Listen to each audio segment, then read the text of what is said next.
If you're thinking about a career in shipping law or maritime law, then this video is for you. A shipping law or maritime law is also sometimes called admiralty law.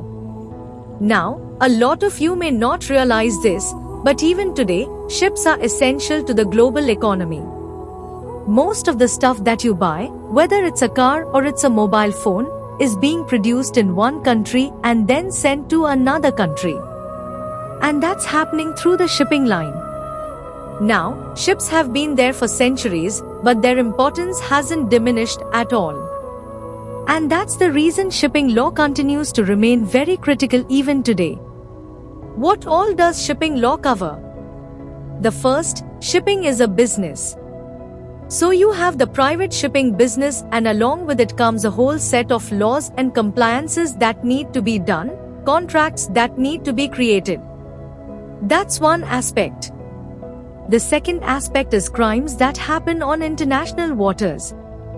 So let's say there's this ship which is in the middle of the ocean, so it's not really under the territory of any country, and their drug smuggling is happening, or some other kind of a crime is taking place.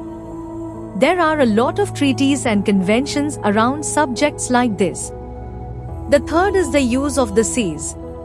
So what is it that a country can and cannot do in the international waters? That's also something which is covered by this law. Next is piracy.